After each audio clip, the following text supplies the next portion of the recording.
आप सभी साथियों का इस वीडियो में एक बार पुनः स्वागत है। दोस्तों, जनपद गोरखपुर को प्रेरक जनपद बनाने के लिए आज एक कार्यशाला का आयोजन किया गया था, जिसमें राज्य स्तर से विषय विशेषज्ञों को आमंत्रित किया गया था। इस कार्यशाला में पूर्व महानिदेशक और वर्तमान में गोरखपुर जनपद के जिलाधिकारी डॉक्टर विजय किरण आनंद जी उपस्थित रहे और उन्होंने प्रधानाध्यापकों में जोश भर दिया है। आइए देखते हैं, उनकी बातों को सुनते हैं, उन्होंने क्या कुछ कहा है। करीब 2000 करोड़ रुपए की धनराशि ग्राम पंचायतों में डिवॉल्व हुआ है। ये 95 से डिवॉल्व होता जा रहा है। 2009 से मनरेगा में भी धनराशि जा रही है। औसतम आप गिनती कर सकते हैं, 1300 गाँव में अगर इतना पैसा जा रहा है तो क्या कितनी बड़ी धनराशि का स्रोत, और ग्राम पंचायत और गाँव की और शहर के निकायों में भी इतनी धनराशि जा रही है। इसके लिए ऑपरेशन कायाकल्प के तहत पूरी रूपरेखा, सुसंगत शासनादेश निर्गत किए गए हैं। टेक्नोलॉजी के माध्यम से मॉनिटर करने के लिए व्यवस्था दी गई है, जो आप भी स्वयं देख सकते हैं अपने प्रेरणा पोर्टल से। और अभी ये नेवर आफ्टर अपॉर्चुनिटी है कि हम ऑपरेशन कायाकल्प को जन अभियान के रूप में, जन आंदोलन के रूप में करें। इसमें सिर्फ किसी स्कूल में शौचालयों का निर्माण या किसी स्कूल में ब्लैक बोर्ड की स्थापना, इस तक सीमित नहीं रखना है। पूरी सोच बदलनी है कि समुदाय में, ग्राम पंचायत में, ग्राम सभा में स्कूल का महत्व क्या है, स्कूल कैसे केंद्र बिंदु बनेगा समाज परिवर्तन का, प्रदेश के निर्माण का। ये आपको वो परिवर्तन लाने के लिए आवाज बन के उभर के आना है हमारे प्रधानाध्यापकों को, और ये आप ला सकते हैं। मैं अनुरोध करूंगा, आप अपने आप से पूछें कि कितनी बार ग्राम पंचायत की खुली बैठक में, जीपीडीपी की बैठक में, ग्राम सभाओं के चर्चाओं में, जब गांव में पार्टिसिपेटरी अप्रोच से भ्रमण होता है, ट्रांसैक्ट वॉक होता है, या सोशल मैपिंग होती है, या सोशल ऑडिट होता है, कितनी बार आप खड़े होके उन बच्चों की आवाज बन के ग्राम पंचायत की योजनाओं में स्कूल के बिंदुओं को जोड़ने की बात करते हैं, सामुदायिक सहभागिता की बात करते हैं, वहां पे लोगों के कंट्रीब्यूशन की बात करते हैं, वहां वित्तीय स्रोत सुनिश्चित करने की बात करते हैं। मुझे बहुत सारे प्रधानाध्यापक मिलकर बोलते हैं, ऑपरेशन कायाकल्प में हमारी भूमिका क्या है। सबसे इंपॉर्टेंट भूमिका तो हमारे विभाग की है, हम सब की है कि हम आवाज उठाएं, 2 कदम बढ़ाएं, तभी तो हमारे साथ अन्य जो लोग जुड़ेंगे। अनेकों लोग उसमें जुड़ने के लिए तैयार हैं, ग्राम पंचायत सहयोग करने के लिए तैयार हैं। अगले सप्ताह से ग्राम पंचायतों की प्रधानों की, सेक्रेटरीज की कार्यशाला हो रही है। 19 तारीख को तकनीकी मैनुअल के अनुसार सभी JETS की कार्यशाला हम आयोजित कर रहे हैं, और उसमें प्राथमिकता में स्कूल और आंगनवाड़ी केंद्रों के कायाकल्प काम के लिए हम लोगों ने निर्देशित किया है, और उसका अनुश्रवण भी यहाँ कंट्रोल रूम के माध्यम से, ब्लॉक लेवल के कंट्रोल रूम के माध्यम से हो रहा है। 14 तारीख से इसी तरह की कार्यशालाएं प्रधानों की होगी, जिसमें विस्तृत रूप से उनको बताया जाएगा, अपेक्षा स्पष्ट किया जाएगा, और ये भी बताया जाएगा कि जहां असहयोग मिलता है वहां उत्तरदायित्व निर्धारित किया जाएगा जिला प्रशासन द्वारा। और ग्राम पंचायतों में जो इनके ग्राम पंचायत के स्वामित्व की स्कूल है, सबसे बेहतरीन बिल्डिंग, गांव की चमकने वाली बिल्डिंग होनी चाहिए। और इसमें सिर्फ ये नहीं है कि 18 पैरामीटर संतृप्त किए, तो पहला चरण है जहां पे हम लोग मूलभूत सुविधाएं हैं। हमारे स्कूल किसी भी नवोदय विद्यालय, किसी भी प्राइवेट बेस्ट विद्यालय के तुलना के अनुरूप खड़े होकर देना चाहिए। अतिरिक्त कक्षाओं सहित, स्मार्ट क्लासेस सहित, और बेस्ट इन क्लास फैसिलिटीज के साथ। जब इतनी बड़ी धनराशि डिवॉल्व हो रही है,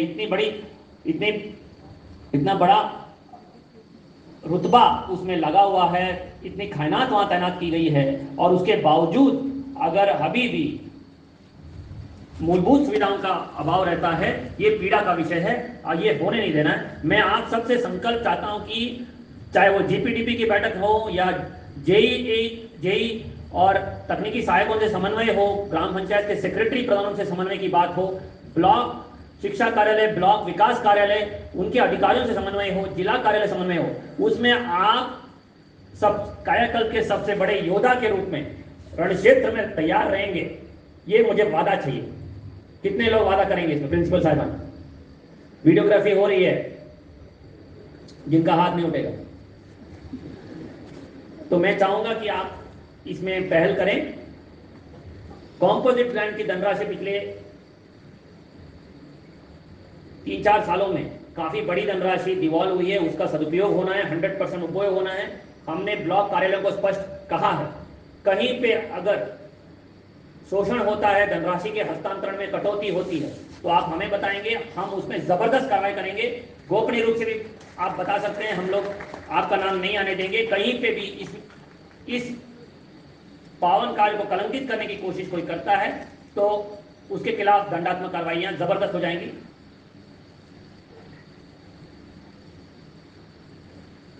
सबसे इंपॉर्टेंट बिंदु जो अभी हमारे विशेषज्ञों ने आपको हाईलाइट किया कि इनका रखरखाव, हमने आपको एक बहुत ही महत्वपूर्ण शासनादेश जापानीज मॉडल के रूप में हमारे स्कूलों में संपत्तियों का रखरखाव करने के लिए निर्देशित किया था। अगर किसी ने इसको नहीं पढ़ा है तो ध्यान से पढ़ लीजिए, उसको अंगीकृत करा लीजिए। हम हमेशा असहायता महसूस करते हैं कि गांव की संपत्तियों को, हमारे स्कूलों का रखरखाव कैसे करें। सबसे विकसित देशों में भी, सबसे समृद्ध देशों में भी इसके लिए कोई अलग से व्यवस्था नहीं है। स्वयं अपना घर जैसे ठीक रखते हैं वैसे ही हमारे स्कूलों को रखना है। बच्चों में वो भावना आपको सृजित करना है, आपको उसमें नेतृत्व देना है और उनको ये इस तरह की आदत अभ्यास के रूप में उनको विकसित कराना है। इसके लिए आपकी पहल की जरूरी है। इससे बहुत बड़ा परिणाम प्रदेश को मिलेगा। शायद हमें भी अंदाजा नहीं है कि कितना बड़ा परिणाम है।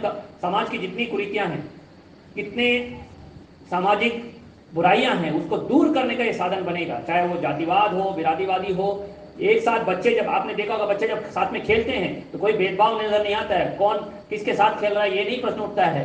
इसी तरह जब स्कूल के वरांडा को, प्रांगण को, शौचालयों को बच्चे रखरखाव करते हैं, रोस्टर के अनुसार करते हैं, सभी की जिम्मेदारी होती है, सभी का स्वामित्व होता है, तो मजे के साथ काम करते हैं, खुशी के साथ करते हैं, पीयर लर्निंग होती है, टीम भावनाएं बनती हैं, आपको मजा आता है, परिणाम भी मिलते हैं, स्कूल सुंदर दिखने लगते हैं, आपको वहां बैठने के लिए बेहतर व्यवस्था हो जाती है।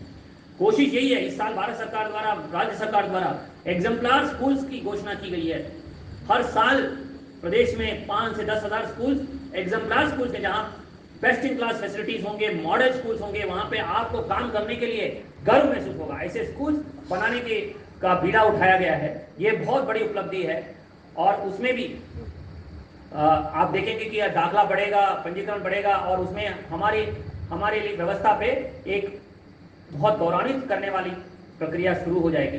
तो इसीलिए जरूरी है कि ये, और उसमें अगर मॉडल स्कूल, एग्जाम्पलर स्कूल बन जाएंगे, हमारे कंपोजिट स्कूल्स काफी अच्छे खड़े हुए हैं, उनमें अगर ये भावना नहीं करेंगे तो आप क्या ये अपेक्षा करना सही है कि ज्यादा से ज्यादा लोगों को रिक्रूट करते जाएं और उसमें और लोगों को डिप्लॉय करते रहें?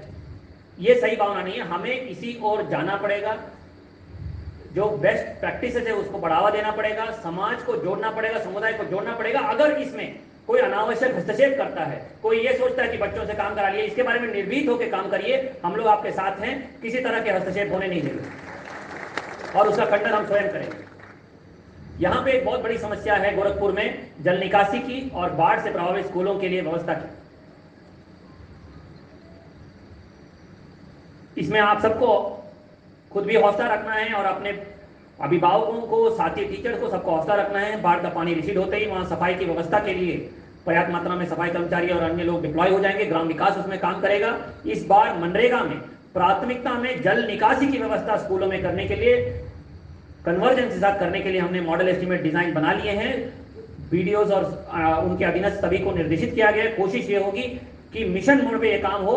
इस बाढ़ से अगले बाढ़ के बीच में ऐसा ऐतिहासिक काम हो जिसमें अगले साल जितना हो सके हम बचा सकें और जल निकासी की व्यवस्था हर स्कूल में करा पाएं। इसमें आपकी भूमिका बहुत जरूरी है। जब भी ऐसी कोई समस्या आती है कि काम नहीं हो रहा है, ग्राम पंचायत सहयोग नहीं कर रहा है, जो निर्धारित लक्ष्य है उसके अनुसार काम नहीं हो रहा है, समयबद्धता नहीं हो रही है, कार्य की गुणवत्ता खराब है, तो तुरंत आप बीओ को बताएं। अगर बीओ नहीं सुनते हैं तो जिले के कंट्रोल रूम को बताएं। अभी बीएसए साहब आपको विस्तृत रूप से कंट्रोल रूम की व्यवस्था के बारे में भी बताएंगे। मेरा आश्वासन है, मैं स्वयं कंट्रोल रूम में बैठ के मॉनिटरिंग करूंगा कि आपके आवाज में तुरंत कार्रवाई होगी, आपके प्रकार पे तुरंत उसमें आवश्यक कार्रवाइयां की जाएंगी। तो और ये याद रखिएगा कि बाढ़ से जिन जिन स्कूल में क्षतिग्रस्त हुई है व्यवस्थाएं, अवस्थापनाएं, तो वहां पे बाढ़ राहत निधि से आपको धनराशि दी जाएगी और उसमें अच्छा काम होना पड़ेगा। एसएमसीज को अच्छे कार्य वहां पे करना पड़ेगा। जैसे अभी आपने कुछ मॉडल स्कूल्स की तस्वीरें देखी, 5 स्टार स्कूल्स की तस्वीरें देखी।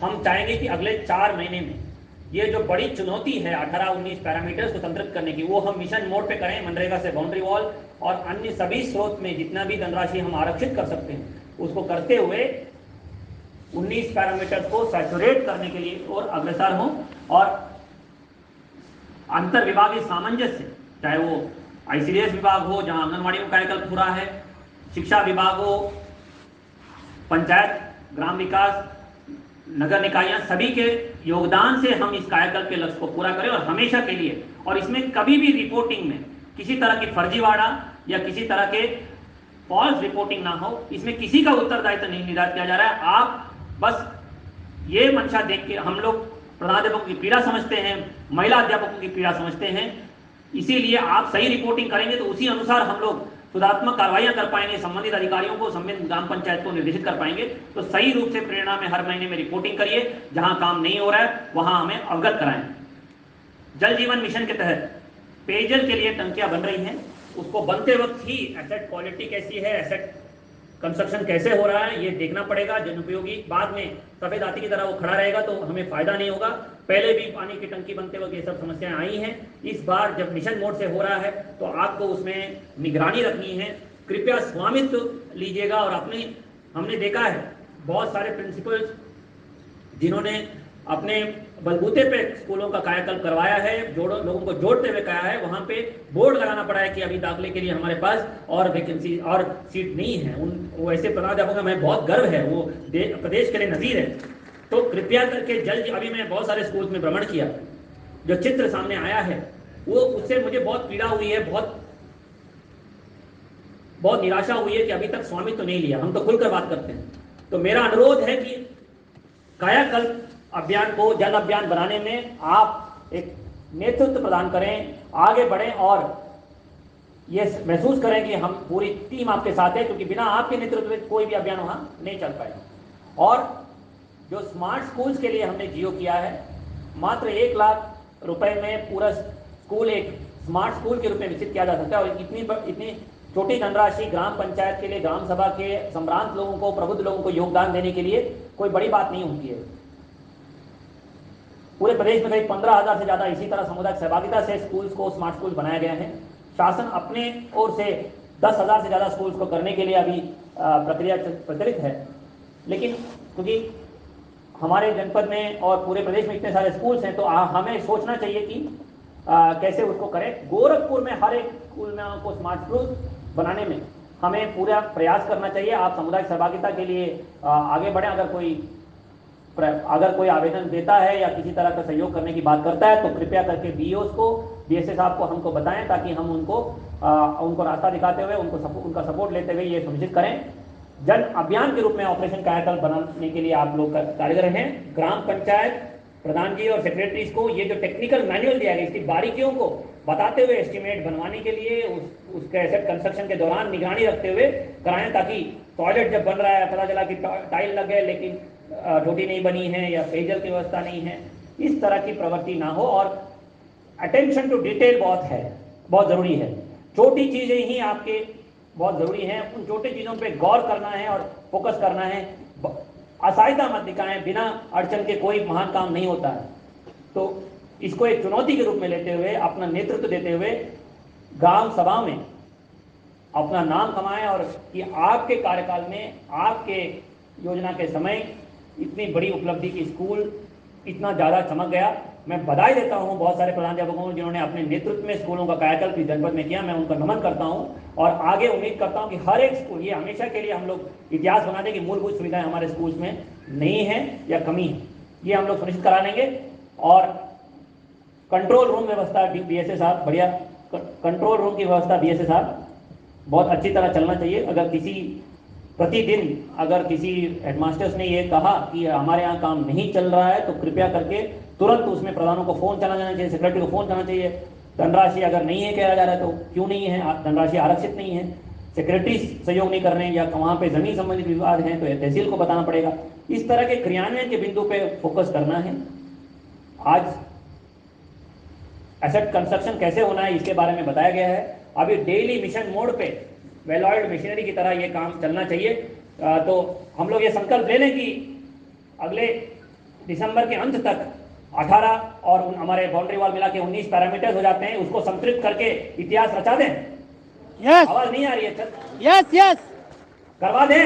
यस तैयार हैं? यस कमर कसने के लिए तैयार हैं? यस पसीना बहाने के लिए तैयार हैं? यस तो देने के लिए तैयार हैं? यस तैयार हैं? ऊपर से आवाज नहीं आ रही है। यस हाँ, ठीक है, बहुत बहुत धन्यवाद।